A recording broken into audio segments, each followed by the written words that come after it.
Once I got into the elevator on the 7th floor and went down. On the 3rd floor the elevator stopped and an old lady came in. The lights went out and then came back on, and we continued going down. She complained that a demon had settled in the elevator and was turning off the lights. I chuckled to myself. I hadn't noticed anything like that before. Maybe some kind of entity really is haunting her? We kept riding and ended up back at the top floor where there was a guy about 25 years old who had called the elevator. He said, "Strange, isn't it?" Then got into the elevator and pressed the button for the 1st floor. I said yes, it was odd we went up instead of down. My grandma instantly started talking about a demon again. I'm riding quietly, thinking about 2 theories. My grandma's mystical one, which might be true. Some kind of entity is negatively affecting the elevator's electronics, which is unlikely. And the second, more technological one, is that the elevator controls are malfunctioning. That's possible. A microchip is a complex device. And then the guy says the lights go out because you, grandma, stand in the elevator for too long and forget to press the button. And this time the elevator went up because it's on the 3rd floor where grandma lives, and now he's talking to me.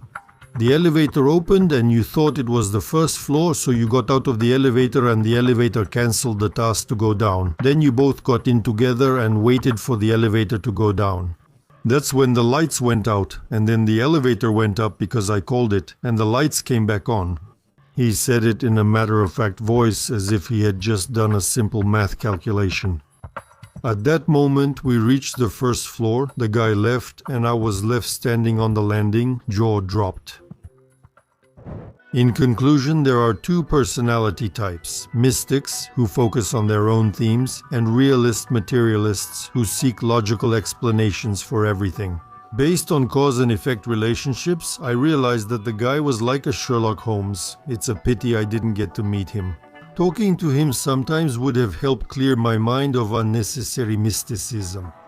It's clear that all people are mystics and realists in different proportions. Mystics also include all religious believers and most scientists. They have their own mysticism, starting with belief in the Big Bang, in official history, the structure of the world, medicine, human biology, and so on.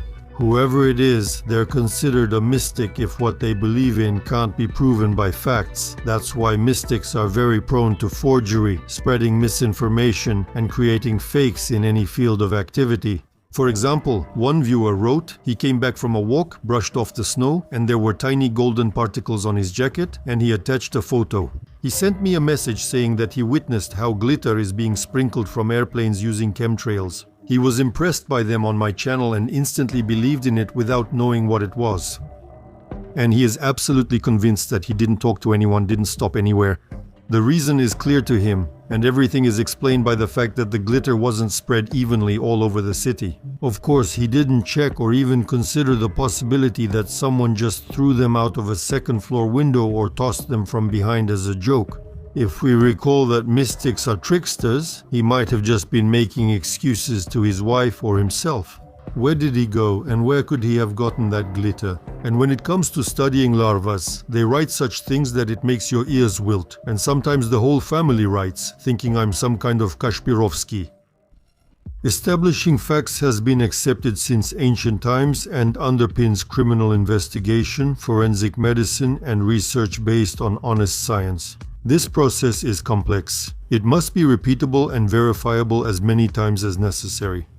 Therefore, a fact must be recorded, certified using technical means or by questioning witnesses, and then the methods of recording and the integrity of the certification must also be verified.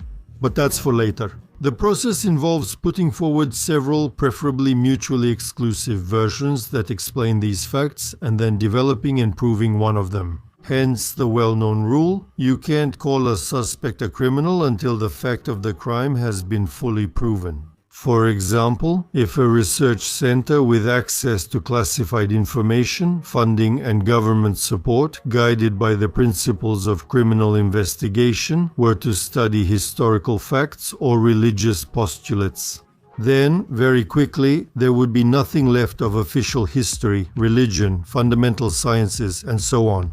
But of course it's clear that no one would ever allow that, since it would definitely lead to the collapse of civilization.